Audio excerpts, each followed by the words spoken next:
Selamat datang di channel Seram Oi. Kali ini, saya akan menceritakan cerita yang berjudul Kesalahan Besar Mengusik Kakek Penjual Mie Ayam ini, yang ternyata seorang kiai sakti. Dan ini dia selengkapnya. Sore itu, langit desa Ngadirejo berwarna jingga kemerahan, seperti bara yang disapu angin lembut dari arah timur. Burung-burung pipit berhamburan ke pematang sawah, dan aroma tanah basah sisa hujan siang tadi masih terasa pekat. Di kejauhan, terdengar suara berderit pelan, krek, krek, krek, irama roda besi yang sudah aus. Gerobak tua dengan cat hijau pudar muncul dari arah jalan tanah yang menurun. Di atasnya, berdiri seorang kakek berusia sekitar 70 tahun, mengenakan kopiah lusuh dan sarung bermotif lurik yang diikatkan di pinggang. Wajahnya tirus, berjanggut putih tipis, matanya teduh namun dalam, seolah menyimpan sesuatu yang tak bisa ditebak. Dialah Kiai Lintang Wibowo. Sambil mendorong gerobaknya, ia bersenandung pelan ayat-ayat suci. Suaranya serak tapi menenangkan, melayang bersama angin sore yang membawa wangi kaldu ayam rebus dan daun bawang segar. Di papan depan gerobak itu, tertulis dengan cat hitam yang mulai pudar, "Mie ayam Surabaya asli." Beberapa warga yang sedang duduk di pos ronda memandang heran. "Wong anyar maneh yo?" gumam Pak Darmo, kepala dusun, sambil menyipitkan mata. "Iyo Pak, orang ngerti tekondi," jawab Paijo, penjaga ronda menggeleng pelan. Gerobak itu berhenti di dekat pohon asam besar, tempat biasanya pedagang keliling menepi sebelum azan maghrib. Kiai Lintang menurunkan 2 mangkuk, menata mangkuk-mangkuk tanah liat, dan menyalakan kompor minyak yang suaranya emblubuk-emblubuk kecil. Tak lama, aroma kuah ayam dan bawang putih goreng menyebar ke seluruh jalanan. Anak-anak kecil yang sedang bermain kelereng menghentikan permainan mereka. Seorang ibu muda datang menghampiri, membawa uang logam di tangan. "Satu ya kek," katanya pelan, agak canggung. Kiai Lintang mengangguk tanpa banyak bicara. Tangannya cekatan, namun gerakannya seperti mengikuti irama tertentu, lembut dan berdoa. Ia menaburkan potongan ayam rebus ke dalam mangkuk, lalu meneteskan minyak berwarna keemasan yang baunya seperti daun sirih dan dupa kering. Saat suapan pertama, si ibu terdiam. Ada rasa aneh, gurih, tapi juga tenang. Hatinya seperti diringankan, tubuhnya hangat. "Minyak enak kek, tapi kok rasanya adem ya?" tanyanya tanpa sadar. Kiai Lintang tersenyum samar. "Makanlah dengan syukur, Nduk, setiap rasa itu punya asal." Si ibu hanya mengangguk, bingung, tapi merasa damai. Namun tak jauh dari situ, 3 pemuda duduk di bangku bambu di bawah pohon mangga. Bagio, Tarman, dan Roni. Ketiganya dikenal suka mabuk dan membuat ribut di kampung. "Wah, lihat si kakek santri itu jualan mie ayam," cibir Bagio sambil menyalakan rokok. "Lah, wong tuwek ngene iso dagang, mesti minyo bau surga," tambah Tarman, menirukan nada ustad. Roni tertawa terbahak-bahak. "Jangan-jangan tiap mangkoknya ada jimatnya yo, hahaha." Mereka bertiga menatap Kiai Lintang dengan pandangan mengejek. Tapi sang kakek tetap diam, seolah tak mendengar. Ia hanya menunduk, sesekali membaca sesuatu lirih seperti zikir di sela gerak tangannya. Menjelang maghrib, langit mulai gelap. Azan berkumandang dari surau kecil di ujung kampung. Warga menutup pintu rumah dan Kiai Lintang mulai merapikan dagangannya. Gerobaknya bergoyang pelan, berderit mengantar suara sendok yang beradu di dalam kaleng. Tak ada yang tahu kemana ia pulang. Ia hanya berjalan ke arah timur desa, ke jalan sepi yang jarang dilalui orang. Malam itu, angin berembus kencang membawa wangi kaldu ayam yang aneh. Bu Marni, wanita paruh baya yang tadi membeli mie, terbangun dari tidur karena mencium bau itu di dalam rumahnya. Ia melangkah ke dapur dan kaget saat mendapati panci airnya mendidih padahal tak ada api. Tiba-tiba, dari arah kamar anaknya terdengar suara lembut, seperti seseorang sedang bersenandung ayat suci. Ia mendekat dengan gemetar, membuka pintu perlahan, dan melihat bayangan seorang lelaki berjubah putih duduk di tepi ranjang anaknya, memegang mangkuk mie yang beruap tipis. Siapa di situ?" bisiknya dengan suara serak. Bayangan itu menoleh perlahan. Wajahnya samar, tapi di matanya ada keteduhan yang sama seperti penjual mie itu. Ia hanya berkata pelan, "Jangan takut, Bu, rezeki tak selalu datang dari dunia." Dalam sekejap, sosok itu lenyap bersama aroma kaldu yang kian pekat. Keesokan paginya, Bu Marni masih tertekun di dapur. Anehnya, panci airnya kini berisi kaldu kekuningan dengan potongan ayam kecil, persis seperti yang dijual Kiai Lintang semalam. Ia menutup mulutnya, tak percaya. Seharian penuh, rumahnya terus tercium aroma mie ayam itu, tak hilang meski disapu, dipel, dan dibakar dupa. Berita tentang kejadian itu segera menyebar. Warga mulai bertanya-tanya. Ada yang bilang Kiai Lintang itu dukun nyamar, ada pula yang bilang dia wali pengembara. Bahkan Pak Darmo, kepala dusun, ikut bingung. Wong tuo itu dari mana asalnya? Ndak pernah lapor ke balai desa, ndak ada yang kenal, gumamnya. Menjelang sore hari berikutnya, gerobak tua itu muncul lagi di jalan. Anak-anak langsung berlarian menyambut, sementara para ibu mengintip dari jendela. Tapi kali ini, tak satu pun yang berani menegur. Suasana di sekitarnya terasa berbeda, tenang tapi berat, seperti udara sebelum hujan besar. Kiai Lintang tetap mendorong pelan, menunduk dalam, dan berhenti tepat di bawah pohon asam tempat ia pertama kali berjualan. Ketika kompor minyaknya menyala, seekor burung gagak menukik dari langit, hinggap di cabang pohon di atasnya, dan bersuara 3 kali. Kiai Lintang menatap burung itu dengan pandangan lama, lalu menutup matanya sebentar. "Ada yang belum selesai di tanah ini," gumamnya lirih, nyaris tak terdengar. Sore menjelang malam itu, aroma mie ayam Kiai Lintang kembali memenuhi udara desa Ngadirejo. Aroma gurih yang anehnya membuat sebagian warga merasa tenang, tapi di sisi lain menimbulkan getar di dada. Tak ada yang tahu, kehadiran kakek penjual mie itu bukan sekadar membawa dagangan, melainkan membawa sesuatu yang akan mengubah wajah desa kecil itu selamanya. Dan malam itu, untuk pertama kalinya, warga mulai bertanya dalam hati, siapa sebenarnya kakek penjual mie ayam itu? Siang itu, matahari menggantung tinggi di langit desa Ngadirejo. Jalan utama desa mulai ramai oleh pedagang keliling, anak-anak pulang sekolah, dan para ibu yang membawa ember sayur dari pasar. Di bawah pohon asam besar di tepi jalan, Kiai Lintang Wibowo sudah menata gerobak hijaunya, persis seperti hari-hari sebelumnya. Uap kaldu ayam mengepul pelan dari panci besar di atas kompor minyak. Suara desis kuah panas bercampur aroma bawang goreng menarik perhatian siapapun yang lewat. Kiai Lintang menunduk, tangannya cekatan tapi penuh ketenangan. Setiap gerakannya seperti berirama, menakar mie, menuang kuah, lalu menaburkan potongan ayam. Ia jarang bicara, dan kalaupun berbicara, suaranya selalu pelan dan sopan. Beberapa anak kecil duduk di pinggir gerobaknya sambil menunggu giliran, sementara beberapa ibu rumah tangga berdiri di kejauhan hanya memandangi. Namun, tidak jauh dari situ, 3 pemuda kampung, Bagio, Tarman, dan Roni, duduk di bangku bambu di bawah pohon mangga, tak jauh dari gerobak sang kakek. Ketiganya memang dikenal sebagai biang onar di desa. Sehari-hari kerja mereka tak jelas, kadang bantu-bantu di sawah, lebih sering nongkrong sambil menenggak ciu murahan. "Lo, wong tuwek kae pancen ora ono rasa isin," ujar Bagio sambil terkekeh. "Sudah sepuh masih aja jualan, mestine ngaji, ora malah ngaduk mie." Tarman menimpali, "Iyo, tapi lihat tuh, orang-orang kok mau beli, Padahal minya biasa ae, tak pikir mereka takut sama tatapan matane sing koyok dukun.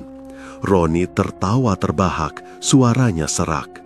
Dukun opo kiai, sing jelas wong edan, wong sakti kok malah jualan mie ayam. Hahaha. Tawa mereka keras membuat beberapa pembeli menoleh, tapi Kiai Lintang tetap diam. Ia hanya menatap sejenak ke arah mereka, matanya teduh namun tajam seperti membaca isi hati. Lalu kembali menunduk, menuangkan kuah ke mangkuk. Tak sepatah pun kata keluar dari bibirnya. Bagio semakin gemas. Ia berdiri melangkah mendekat ke gerobak.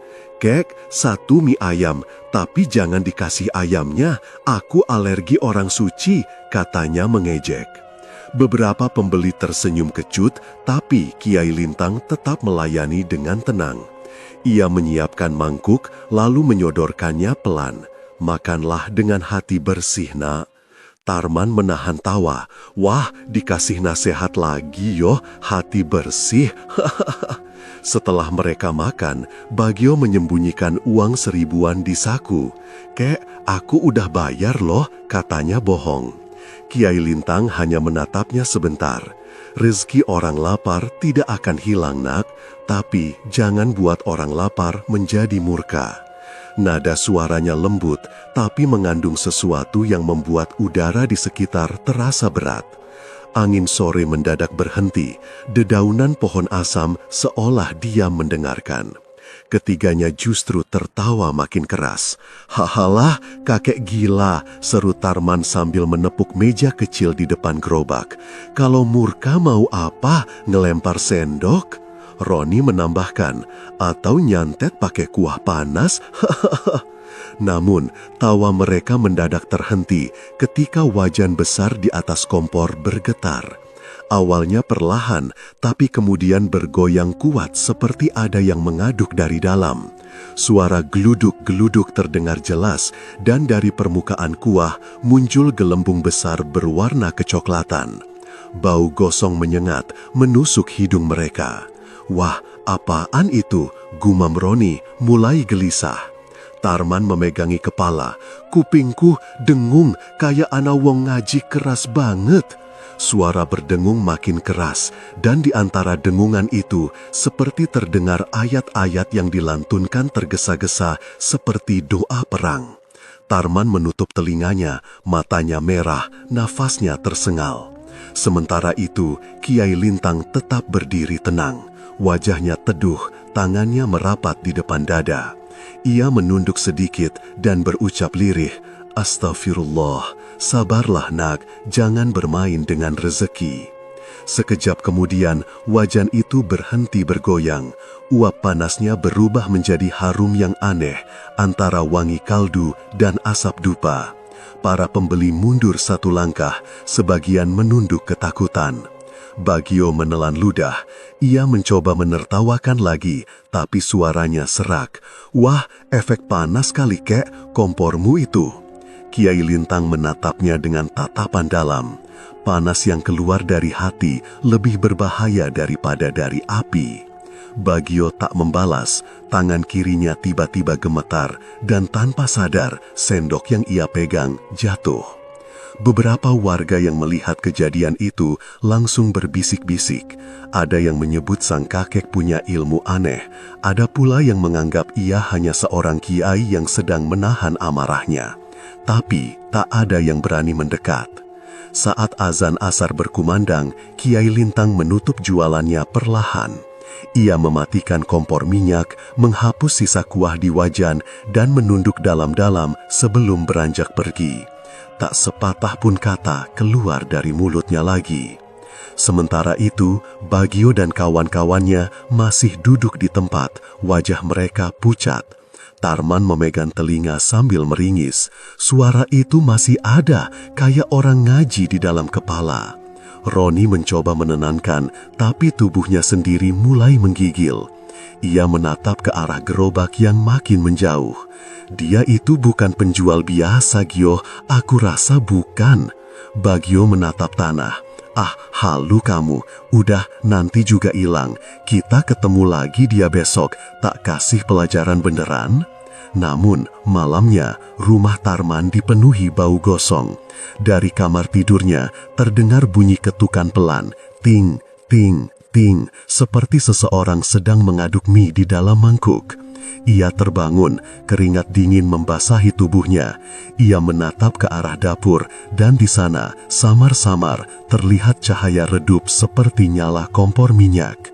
"Tuhan," bisiknya pelan, tapi tak ada jawaban, hanya suara sendok yang terus berdenting, makin cepat, makin keras.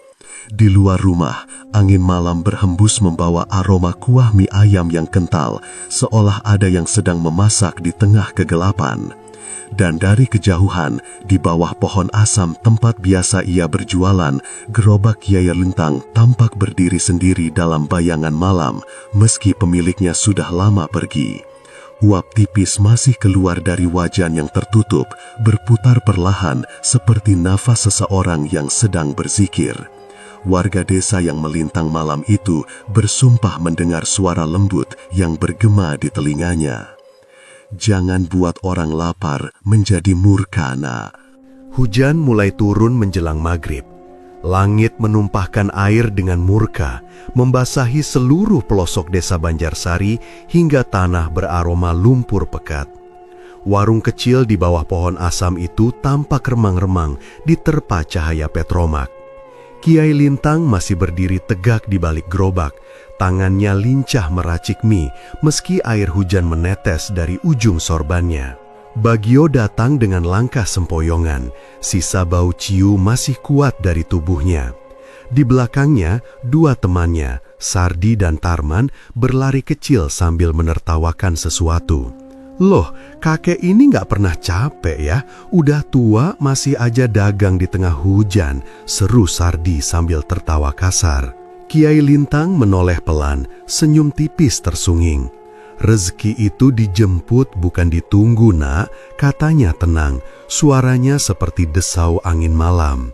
Bagio mendengus, "Rezeki apaan? Yang ada malah basah kuyup begini." Ia lalu menendang kaki gerobak dengan keras, membuat mangkuk-mangkuk di atas meja bergemerincing. Kuah panas tumpah ke tanah, mengeluarkan aroma kaldu ayam yang bercampur dengan lumpur hujan. Warga yang berteduh di warung sebelah spontan menoleh, tapi tak ada yang berani menegur. "Wis, cukup yoh," bisik Tarman, suaranya bergetar kecil. Tapi Bagio malah semakin menjadi-jadi. Ia menatap tajam ke arah kakek itu, lalu menepuk dada sendiri. "Kamu ini siapa sih, Pak Tua? Sok bijak, mau ngajari aku soal hidup?" Kiai Lintang tak menjawab. Ia hanya memungut mangkuk yang jatuh dengan perlahan, meniup noda tanah di bibirnya dan meletakkannya kembali ke tempat semula. Saat itulah petir menyambar di langit, begitu dekat hingga tanah bergetar. Sekejap, bayangan wajah Kiai Lintang tampak berbeda. Matanya memancarkan cahaya kehijauan seperti bara dalam hujan.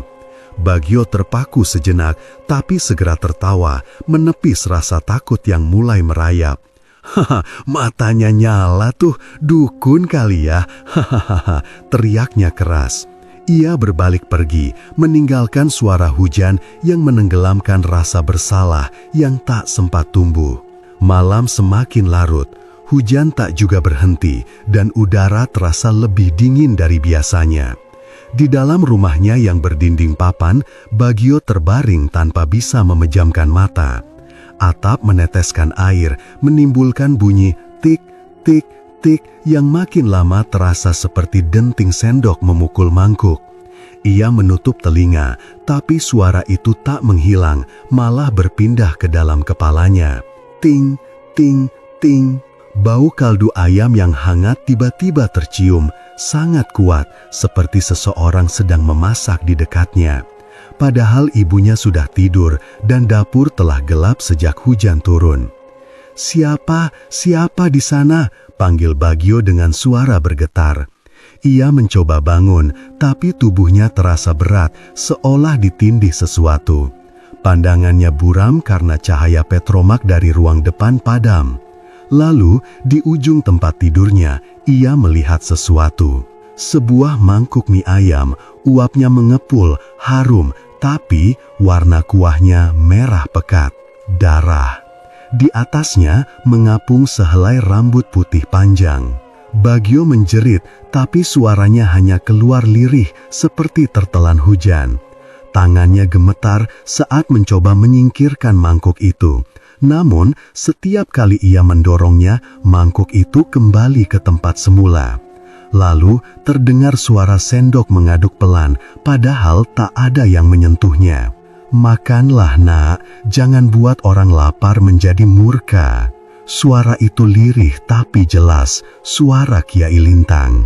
Bagio memejamkan mata erat-erat, tapi ketika membukanya, ia sudah duduk tegak di atas kasur, tangannya menggenggam sendok dan mangkuk di pangkuannya sudah kosong. Ia mengusap bibirnya, merasakan rasa asin dan anyir.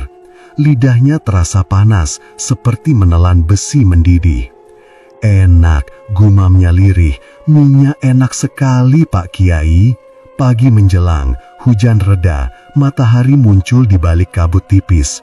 Beberapa warga melihat Bagio duduk di teras rumahnya, mengenakan sarung basah, tubuhnya menggigil hebat. Mulutnya mengeluarkan aroma daging rebus yang menyengat. Ketika ditanya, ia hanya menatap kosong dan berbisik pelan, "Minyak enak sekali." Ibunya menangis histeris, sementara warga berkerumun tanpa berani mendekat.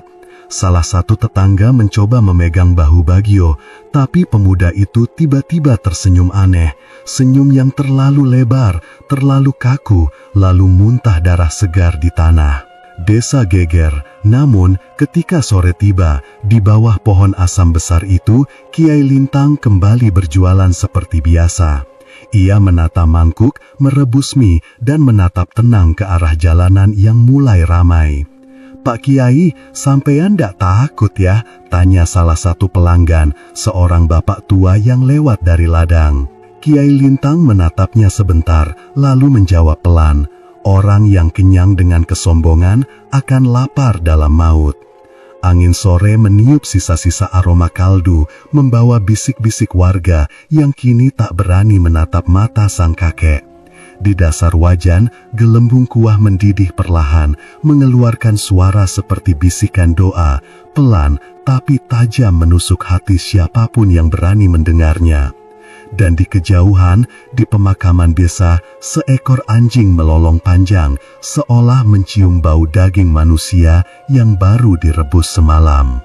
Matahari menancap tepat di atas kepala, membakar tanah desa Banjarsali yang lembab oleh hujan malam sebelumnya.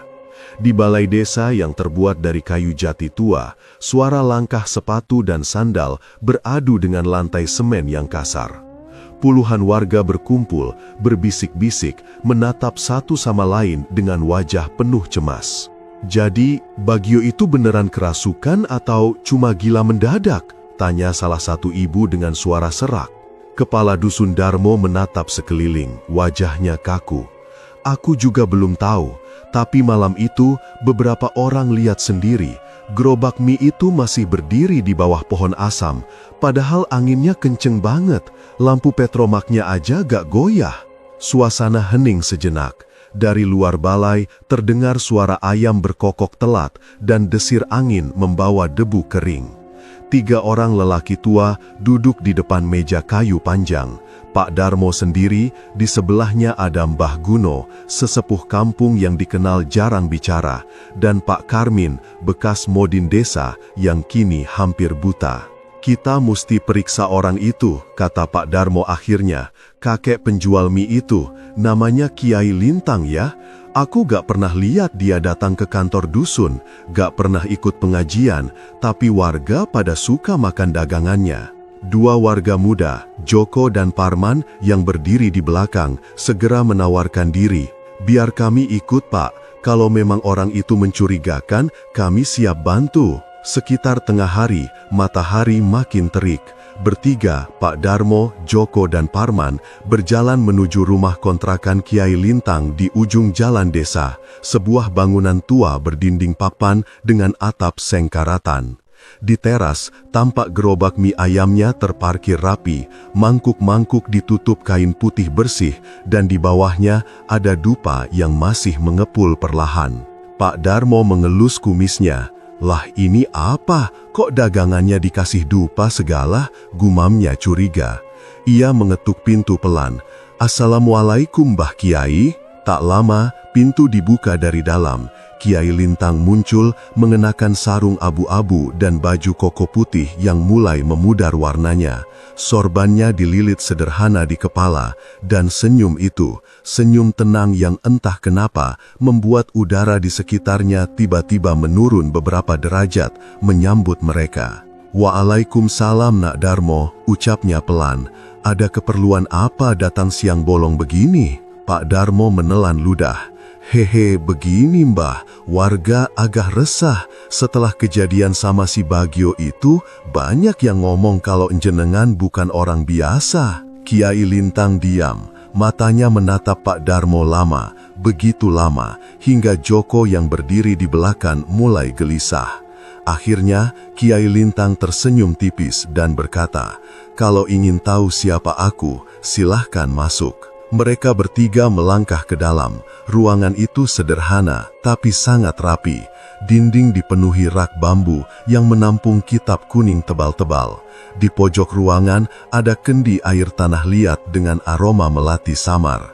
Tapi yang paling mencolok, di atas sajadah tua berwarna merah pudar, tampak noda gelap mengering di ujungnya. Pak Darmo mendekat, keningnya berkerut.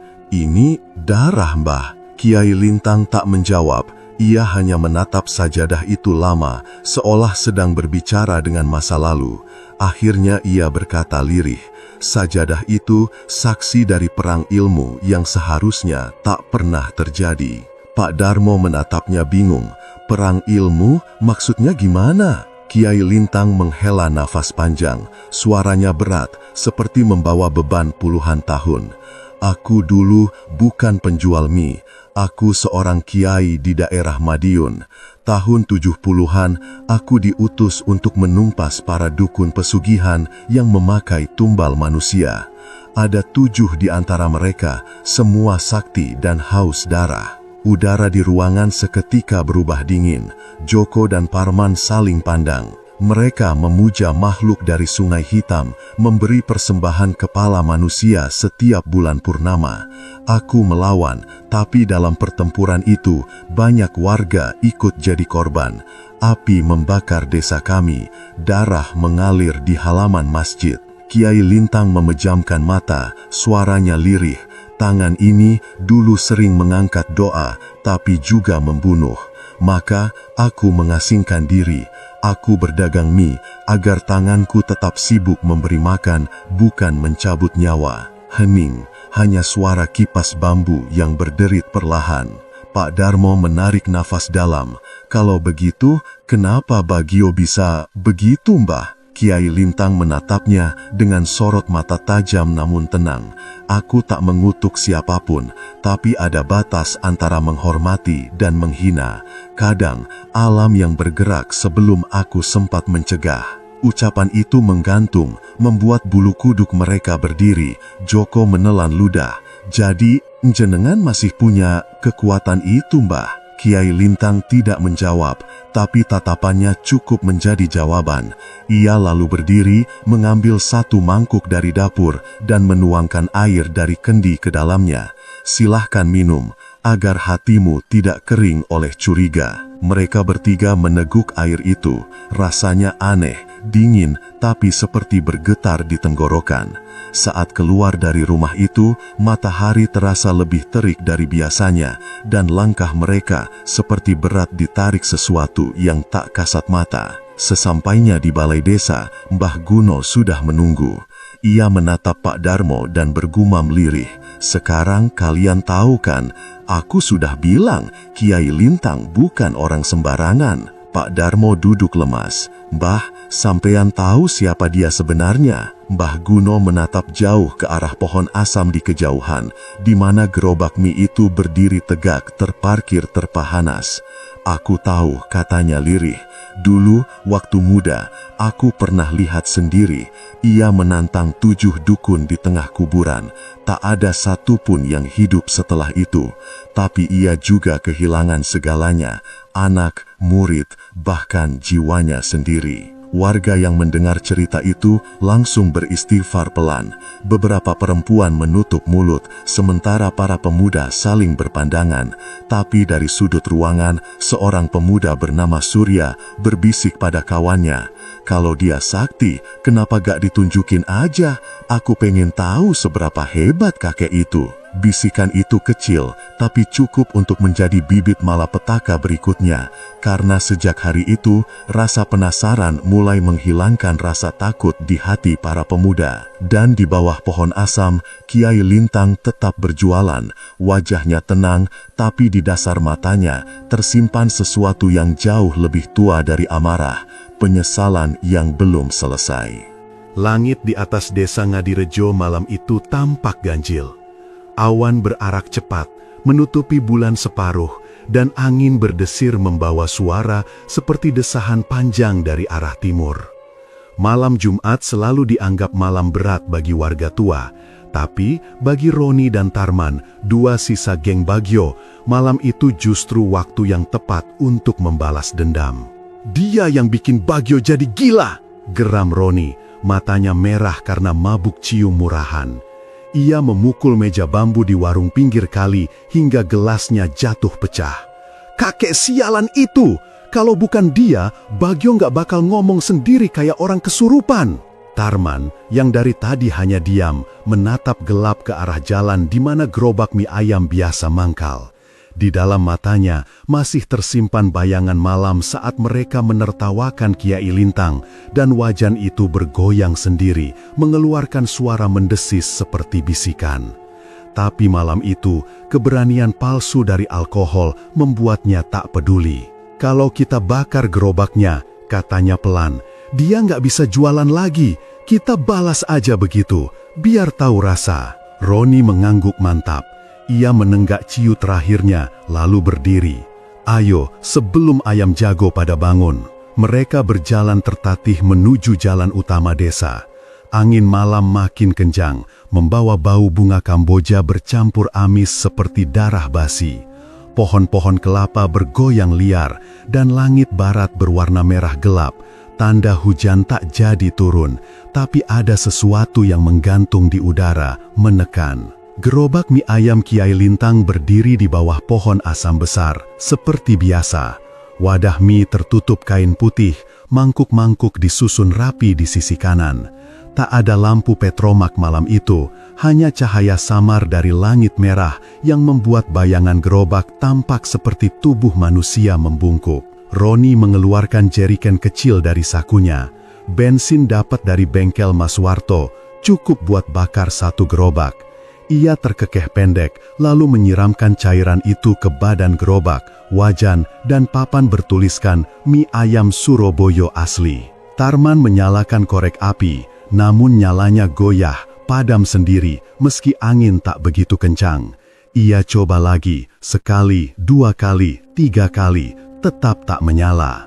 Apaan nih?" makinya gusar. "Bensinnya banyak, tapi apinya nggak mau nyala." Belum sempat Roni menjawab, wajan di atas gerobak tiba-tiba berguncang hebat, tutupnya meloncat, dan dari dalam muncul gelembung besar, menggelegak seperti air mendidih.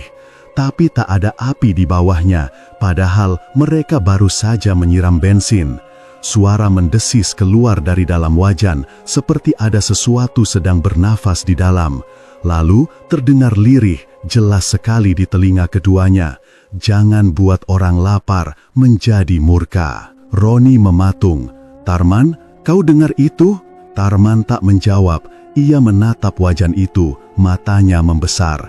Karena dari permukaan kuah mendidih, muncul bayangan wajah seseorang, berjenggot, berkopiah, dan matanya menyala merah. Seketika, ia menjatuhkan korek dari tangannya. Wajan itu mengeluarkan suara seperti lolongan anjing panjang, lalu tiba-tiba kuahnya memercik mengenai kaki mereka. Tapi bukan panas yang terasa, melainkan dingin luar biasa, seperti disiram air es dari neraka. Roni berteriak, "Lari, lari Tam!" Namun langkah mereka terpaku. Dari ujung jalan, cahaya putih perlahan muncul, makin terang, seperti pelita yang menyala di tengah kabut. Angin berhenti berhembus, malam menjadi sunyi total, dan di tengah cahaya itu berdiri Kiai Lintang Wibowo, tubuhnya tegap dengan sorban putih yang melilit leher, wajahnya teduh, tapi matanya merah menyala. "Api tak bisa membakar api, Nak," suaranya menggema pelan, namun menusuk seperti gema dari langit dan bumi sekaligus. Roni berteriak, tubuhnya terpental ke belakang tanpa disentuh siapapun. Ia terbanting keras ke tanah dan pandangannya gelap sesaat. Dalam mimpinya, ia melihat Bagio duduk di pinggir sawah, memegang mangkuk mie, tersenyum lebar dengan mata hitam kosong. Tarman mencoba berlari, tapi tanah di bawah kakinya seolah berubah jadi lumpur. Setiap langkah terasa berat. Di sekelilingnya muncul suara ketukan mangkuk, ting, ting, ting, makin cepat, makin keras, sampai akhirnya semuanya putih. Ketika Roni sadar, ia sudah terbaring di tengah sawah, tubuhnya basah kuyup oleh embun dan lumpur. Bajunya robek, kulitnya penuh luka gosong aneh, seperti bekas terbakar, tapi tanpa bau asap. Nafasnya sesak, di kejauhan suara azan subuh terdengar samar. Ia menatap langit, melihat warna merah yang belum juga pudar, lalu menatap tangannya sendiri yang gemetar. "Tarman," panggilnya lemah, tapi hanya suara jangkrik yang menjawab. Pagi menjelang, petani yang lewat di sawah kaget bukan main ketika melihat Roni tergeletak di pematang, tubuhnya pucat dan menggigil. Mereka membopongnya ke rumah Pak Darmo. Tapi yang membuat mereka lebih ketakutan bukanlah kondisi Roni, melainkan sesuatu yang mereka temukan beberapa meter dari tempatnya terbaring. Sebuah mangkuk mie ayam diletakkan rapi di tengah sawah. Kuahnya bening, tidak panas, tapi memantulkan wajah seseorang di permukaannya, wajah Kiai Lintang dengan mata setenang air itu sendiri. "Ya Allah," bisik seorang petani, menunduk gemetar. Saat berita itu menyebar ke seluruh kampung, warga mulai yakin bahwa kakek penjual mie ayam bukan manusia biasa. Ada yang bilang dia wali tersembunyi, ada yang bilang dia penjaga goib dari masa lalu, tapi ada juga yang percaya dia bukan lagi sepenuhnya manusia. Roni masih hidup, tapi setiap malam Jumat ia menjerit, mencium bau kaldu gosong, dan berteriak minta air.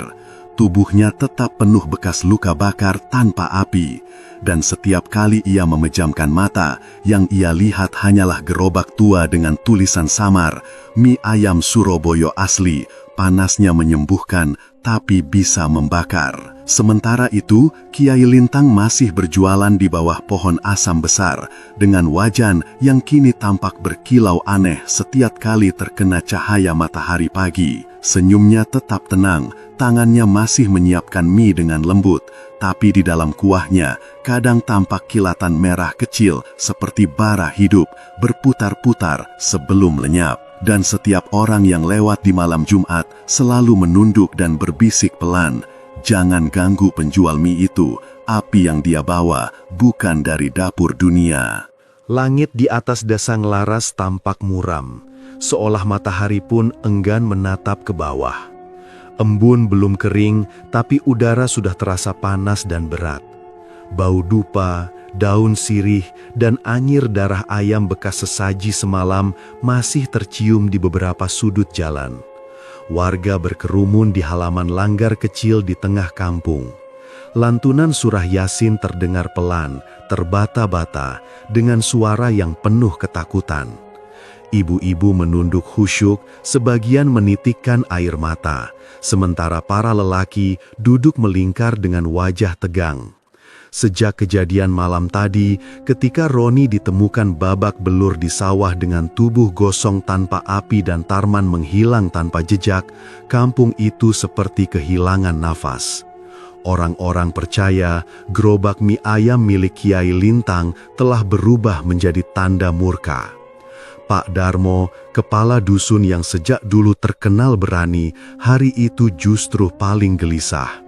Ia memimpin istighosah dengan suara bergetar, tangannya menggenggam tasbih, tapi matanya terus melirik ke arah pintu langgar, seolah menanti seseorang datang, dan seseorang itu memang akhirnya datang. Dari ujung jalan, tampak sosok Kiai Lintang melangkah perlahan. Tubuhnya rentah, punggungnya agak bungkuk, namun sorot matanya tenang dan dalam, seperti air sumur tua.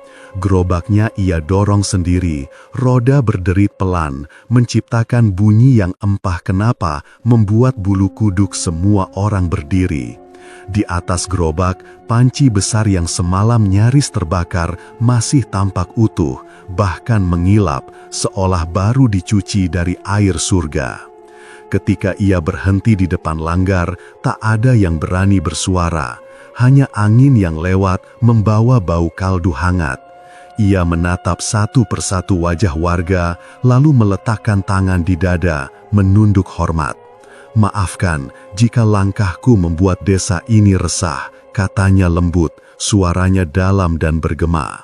"Aku hanya lewat untuk menyelesaikan doaku." Pak Darmo menelan ludah, maju perlahan. "Kiai, warga takut. Sejak sampean datang, sudah 2 anak muda celaka. Kami mohon, tinggalkan desa ini sebelum semua makin parah."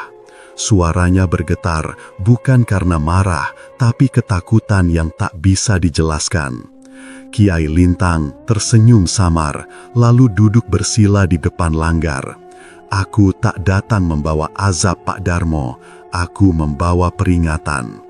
Api tak membakar yang suci, dan rahmat tak turun di tanah yang menolak lapar." Semua terdiam, kalimat itu menggantung di udara, berat dan asing. "Apa maksud sampean?" tanya Pak Darmo lirih. Kiai Lintang memejamkan mata. "Setiap gerobakku berhenti di tempat dosa, malaikat mencatat. Siapa yang menghina orang lapar, siapa yang menistakan orang hina, siapa yang menolak memberi air pada musafir, semua akan ditulis. Dan bila tulisan itu penuh, panci ini mendidih dengan sendirinya." Beberapa warga spontan menunduk. Mereka teringat bagaimana beberapa minggu lalu Kiai Lintang sempat diusir dari depan warung Bu Sarti, dipukul oleh Bagio dan gengnya, bahkan dilempari kulit ayam oleh anak-anak muda. Saat itu, dari dalam panci besar di gerobaknya, tiba-tiba terdengar suara gemericik air, seperti air mendidih. Warga yang duduk di langgar langsung menatap ke arah suara itu. Tak ada api, tapi dari dalam panci muncul uap putih, lalu perlahan menyebar ke seluruh ruangan. Wangi kaldu menyeruak, lembut dan aneh, bukan bau masakan biasa. Baunya menenangkan, tapi di balik itu ada rasa gitir yang menusuk hati.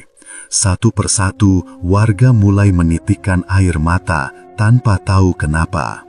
Kiai Lintang masih duduk diam, matanya terpejam, bibirnya komat kamit, melafalkan doa yang tak semua orang paham. Suaranya pelan, namun getarnya terasa sampai ke dada.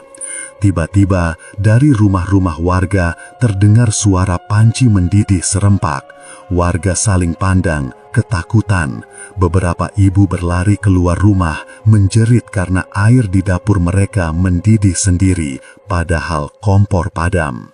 Dari arah utara terdengar suara gerobak berderit, tapi tak ada orang mendorongnya. Roda kayu itu berjalan sendiri di jalanan desa yang lengang. Suaranya lirih seperti tangisan. Warga yang melihatnya dari jauh berteriak ketakutan, sebagian menutup mata. Tapi Kiai Lintang berdiri perlahan, menatap arah suara itu dengan wajah tenang. "Sudah saatnya," gumamnya lirih, "waktuku hampir habis." Pak Darmo yang berdiri di dekatnya menatap bingung. "Apa maksud sampean, Kiai? Jangan tinggalkan kami dalam ketakutan begini." Kiai Lintang menatap langit. Dulu aku bukan penjual mie, Pak Darmo. Aku penjaga. Di masa ketika para dukun sakti saling berebut kuasa, aku menghabisi mereka satu persatu. Tapi dosa darah mereka menempel di tanganku, maka aku memilih berkeliling, menebusnya dengan memberi makan siapapun yang lapar, agar tiap mangkuk jadi doa. Ia menatap panci yang kini mengeluarkan uap putih tebal. Namun, jika manusia kembali pada kesombongannya, maka kaldu ini menjadi saksi. Bukan aku yang menghukum, yang menulis hanyalah waktu.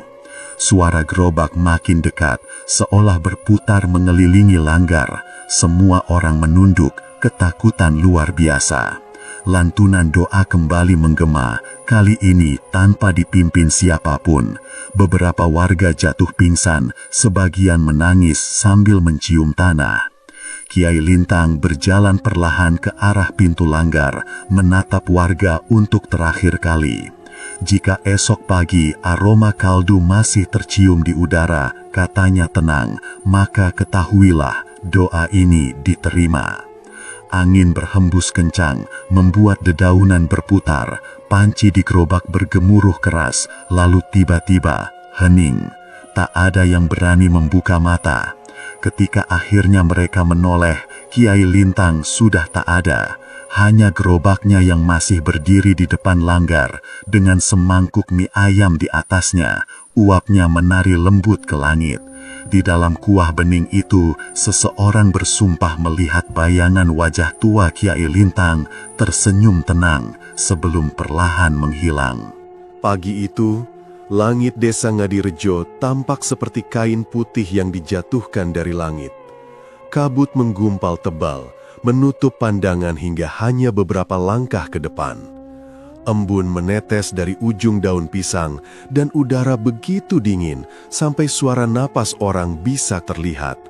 Tak ada ayam berkokok, tak ada suara orang menimba air di sumur. Semuanya seolah diam menunggu sesuatu yang tak pasti.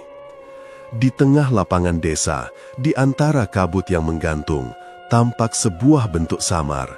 Semula disangka tumpukan kayu atau sisa bakaran semalam, tapi begitu matahari mulai menyingkap sedikit kabut, warga yang lewat tercekat.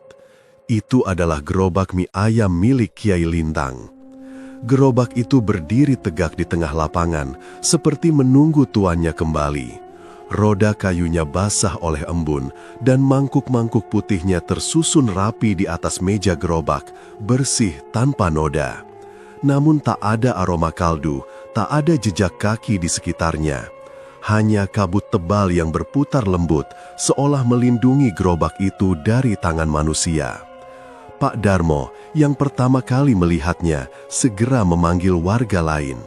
Dalam hitungan menit, puluhan orang berdatangan, sebagian dengan wajah tegang, sebagian dengan rasa ingin tahu. Mereka berdiri berkeliling, tapi tak satu pun berani mendekat. "Gerobak ini dari semalam tidak ada di sini," bisik Mbah Jatmiko. Suara tuanya bergetar. "Siapa yang bisa memindahkan sejauh ini? Langgar ke lapangan itu jauh loh, tak ada roda terdengar malam tadi." Pak Darmo menatap gerobak itu lama. Ia menguatkan diri, melangkah perlahan. Setiap langkah yang ia ambil seperti membuat udara di sekelilingnya semakin berat. Ketika sampai di depan gerobak, ia menelan ludah. Di sana, di dalam panci besar yang biasanya berisi kaldu, kini hanya ada air jernih, begitu bening hingga ia bisa melihat wajahnya sendiri. Tapi yang membuat darahnya berdesir adalah bayangan lain yang muncul di permukaan air. Wajah Kiai Lintang menatap balik, tersenyum samar. Pak Darmo mundur setapak, tubuhnya gemetar. Ia menatap ke arah warga dan berkata pelan, "Di dalam gerobak ini ada kitab dan sajadah." Beberapa pemuda maju membantu. Mereka membuka laci di bawah meja gerobak dan benar saja, di dalamnya ada sajadah berwarna hijau lumut yang masih hangat, seolah baru digunakan, juga sebuah kitab kuning yang tertutup rapat dengan benang merah. Di atas kitab itu terlipat selembar kertas dengan tulisan tangan yang rapi dan halus. Maafkan yang lapar karena dosa. Tulisan itu mengguncang hati semua yang membaca. Tak ada nama, tak ada tanda tangan, tapi semua tahu itu milik Kiai Lintang.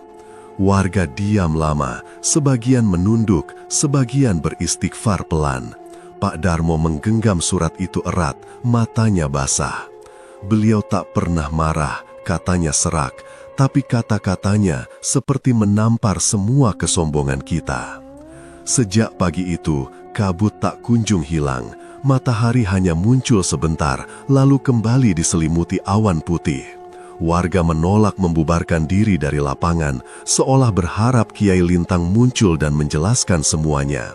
Tapi waktu terus berjalan, dan sang Kiai tak kunjung datang.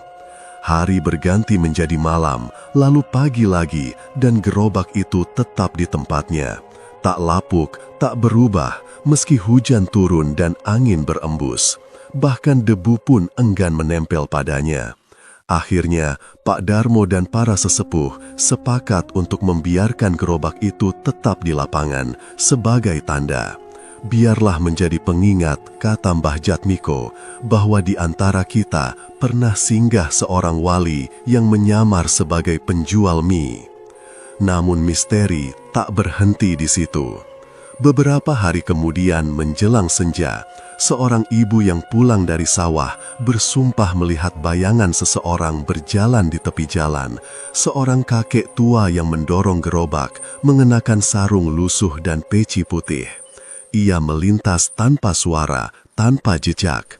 Gerobaknya mengeluarkan suara derit lirih, tapi anehnya tak ada roda yang menyentuh tanah. Cerita itu cepat menyebar. Setiap sore, beberapa warga mengaku melihat hal yang sama. Sosok tua mendorong gerobak di jalanan desa yang sunyi. Ada yang bilang, kadang ia berhenti di depan rumah yang baru saja mengusir pengemis, atau di depan warung yang menolak memberi makan anak yatim. Ketika orang membuka pintu, hanya tercium aroma kaldu hangat, lalu hening kembali. Desa Ngadirejo perlahan berubah. Setelah maghrib, tak ada yang berani menjual makanan. Warung Bu Sarti tutup lebih cepat. Para penjual bakso dan soto berhenti berjualan. Anak-anak dilarang keluar rumah setelah matahari tenggelam. Konon, siapapun yang berani menyalakan kompor setelah maghrib akan mendengar suara sendok beradu mangkuk dari arah luar, seolah seseorang sedang menyiapkan mie. Malam-malam di desa itu kini hanya diisi doa. Namun ada kalanya ketika angin berembus dari arah lapangan, warga menunduk dalam diam. Bau kaldu ayam yang lembut, wangi daun bawang dan bawang goreng tiba-tiba menyeruak memenuhi udara. Dan di antara aroma itu ada rasa dingin yang membuat dada sesak, seperti diingatkan bahwa mereka pernah menolak memberi makan seorang kiai yang lapar. Pak Darmo sering duduk di serambi rumahnya saat senja, memandangi kabut yang turun. Dalam hatinya, ia selalu terngiang suara lirih Kiai Lintang di malam istighosah itu. Aku tak datang membawa azab, aku membawa peringatan. Setiap kali aroma mie ayam itu datang, ia berdiri, melepas pecinya, lalu berbisik lirih, "Maafkan kami, Kiai." Dan entah dari mana, suara roda gerobak berderit pelan, menjauh ke ujung jalan, disusul dengan bayangan putih yang perlahan larut bersama kabut pagi. Sejak saat itu, orang-orang percaya Kiai Lintang tidak pergi. Ia hanya kembali pada jalannya, menuntun manusia untuk tak melupakan lapar, karena disitulah dosa paling tua berdiam. Dan di bawah langit putih desa Ngadirejo, gerobak itu tetap berdiri, menunggu dalam diam yang abadi.